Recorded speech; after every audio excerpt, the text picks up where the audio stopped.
Hello नमस्ते सञ्जय मैले नयाँ भिडियो लिएर उपस्थित भएको छ। आजको भिडियोमा भेप्रोसु लक्स PM40 पड लिएर आएको छु। यो चाहिँ टर्न अन नभएर चाहिँ यो कस्टमरले रिपेयरको लागि दिएको छ। कस्टमरले चाहिँ यो वाटर ड्यामेज भएको कारणले टर्न अन नभएको भनेर चाहिँ कस्टमरले रिपेयरको लागि दिएको छ। यो चाहिँ वाटर ड्यामेजको कारणले गर्दाखेरि चाहिँ अन नभएको। यसमा हामीले देख्न सक्छौँ यो पुरै वाटर चाहिँ यसमा सुकिसकेको छ र यो आज हामी रिपेयर गर्न जाँदैछौँ। टर्न अन नभएको र चार्ज पनि नभएको।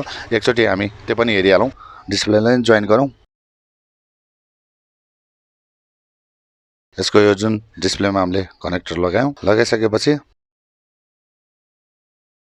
चार्ज पनि हुँदैन, यो टर्न अन पनि हुँदैन।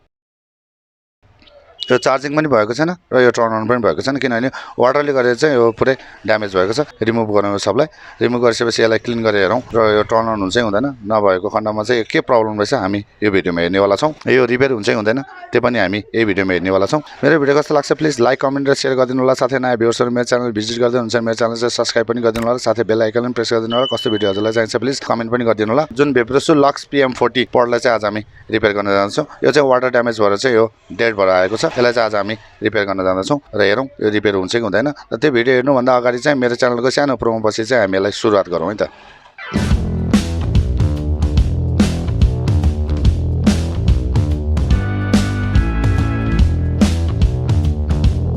यो वाटरले गर्दाखेरि पुरै ड्यामेज भएको छ। चार्जिङ साइडको पनि हामी रिमुभ गर्छौँ र यो बोर्डलाई पनि रिमुभ गरेर फर्स्ट यसलाई क्लिन गरेर हेर्नेवाला छौँ।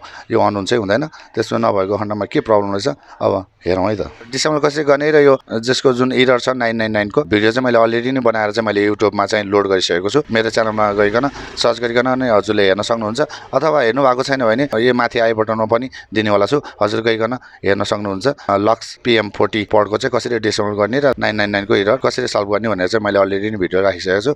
हजुर गइकन हेर्न सक्नुहुनेछ। चार्जिङको जुन यो बोर्डलाई पनि रिमुभ गरौँ र माथिको बोर्डलाई पनि रिमुभ गरौँ र यसलाई हामी एकचोटि क्लिन गरेर हेरौँ। फर्स्टमा फ्लेक्स छ, यसलाई पनि निकाल्यौँ। निकालिसकेपछि यसलाई हामीले बाहिर निकालौँ। प्लस स्क्रुप छ, यो प्लस स्क्रुप खोलौँ। हामी प्लस स्क्रुप खोलौँ। यसको यो भागलाई नै खोलौँ। यो पुरै वाटर ड्यामेज भएको छ। यसलाई हामी क्लिन गर्नेवाला छौँ र साथमा यो तलको पनि खोलौँ।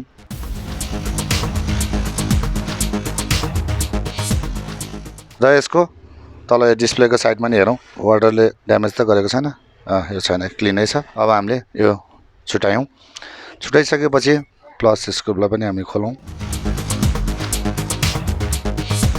हामीले यो पनि खोल्यौँ। ग्राउन्डसँग टच नहोस्, बडीसँग टच नहोस् भनेर चाहिँ राखेको छ सेफ्टीको लागि। यो पनि रिमुभ गरौँ।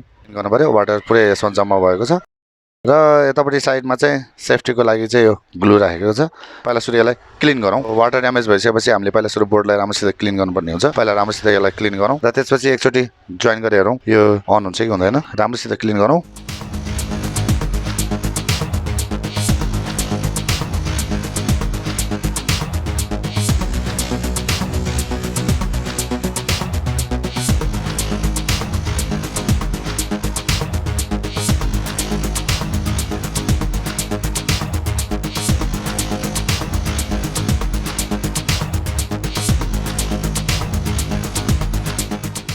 यसको जुन ब्याट्रीको माइनसलाई चाहिँ हामी यहाँबाट रिमुभ गरौँ।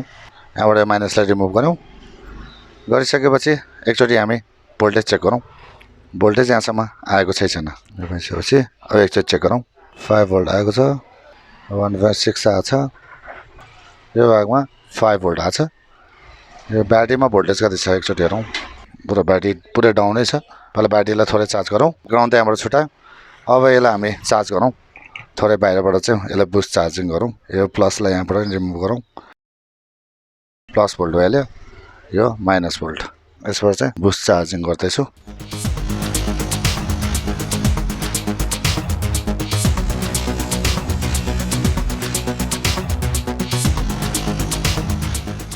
यसो कति भोल्ट आयो एकचोटि हेरौँ। ब्याट्री एम्टी थियो। 1.43 भोल्ट आयो यसमा। यो ब्याट्री पनि ड्यामेज हुन लागिसकेको जस्तो छ यसमा। फेरि चार्ज गरौँ। चार्ज स्लो उठिरहेको छ।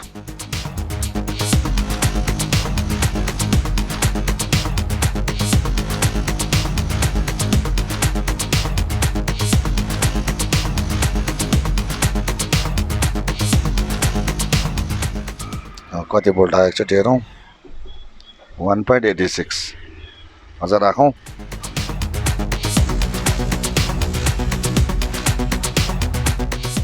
यति भएपछि एकचोटि चार्ज गरौँ नभए यसमा अर्को ब्याट्री राखिकन हामी चेक गर्नेवाला छौँ यो न त भिडियो लामो हुन्छ